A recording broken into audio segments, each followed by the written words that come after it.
സർക്കാരും രാജ്ഭവനും തമ്മിലുള്ള സംഘർഷത്തിനിടയിൽ നടന്ന സത്യപ്രതിജ്ഞ ചടങ്ങിലും അയയാതെ ഗവർണർ മുഖ്യമന്ത്രി പോര്. സത്യപ്രതിജ്ഞ ചടങ്ങിനെത്തിയ മുഖ്യമന്ത്രിയെ അഭിവാദ്യം ചെയ്യാനോ ഗൗനിക്കാനോ ഗവർണർ തയ്യാറായില്ല. സത്യപ്രതിജ്ഞയ്ക്ക് ശേഷമുള്ള ഗവർണറുടെ ചായസൽക്കാരം ബഹിഷ്കരിച്ചുകൊണ്ടായിരുന്നു മുഖ്യമന്ത്രിയുടെയും മന്ത്രിമാരുടെയും തിരിച്ചടി. 2 പുതിയ മന്ത്രിമാരും വനം മന്ത്രി എ കെ ശശീന്ദ്രനും മാത്രമാണ് ചായസൽക്കാരം സ്വീകരിച്ചത്. മന്ത്രിമാരുടെ സത്യപ്രതിജ്ഞയേക്കാൾ ശ്രദ്ധയാകർഷിച്ചത് വേദിയിലെ ഗവർണറുടെയും മുഖ്യമന്ത്രിയുടെയും സാന്നിധ്യമായിരുന്നു.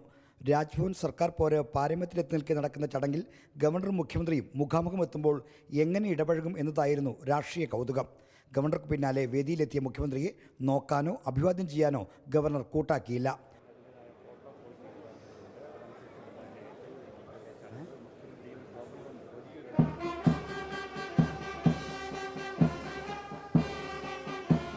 ദേശീയ ഗാനത്തിന് ശേഷമെങ്കിലും ഒപ്പമിരുന്ന മുഖ്യമന്ത്രിയെ ഗവർണർ അഭിവാദ്യം ചെയ്യുമെന്ന് പ്രതീക്ഷിച്ചു.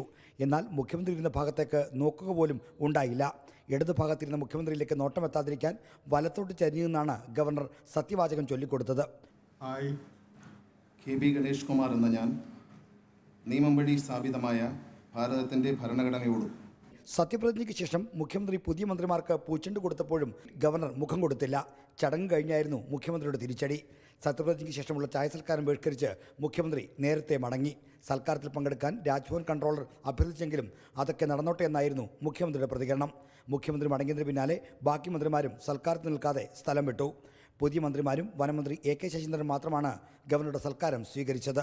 മന്ത്രിയായിട്ട് ഞാൻ ഒരാളെ കണ്ടിരുന്നല്ലോ, ശശീന്ദ്രൻ. ഞാനിത് ഉദ്യോഗസ്ഥന്മാരെ വിളിച്ച് അവർ കാത്തിരിക്കുന്നു, ആരൊക്കെ ഉണ്ട് ആരൊക്കെ ഇല്ല എന്നതിനെക്കുറിച്ച് ഇരിക്കാതെ ഇവിടെ വന്നതാണ്. മറ്റു മന്ത്രിമാർക്ക് തിരക്കുണ്ടായതുകൊണ്ടാവാം സൽക്കാരത്തിൽ പങ്കെടുക്കാത്തതെന്നായിരുന്നു പങ്കെടുത്ത മന്ത്രിമാരുടെ പ്രതികരണം. എന്തായാലും ഗവർണർ സർക്കാർ പോരിൽ അയവില്ല എന്നതാണ് സത്യപ്രതിജ്ഞാ ചടങ്ങിന് ശേഷവും വ്യക്തമാകുന്ന കാര്യം. റിപ്പോർട്ടർ, തിരുവനന്തപുരം.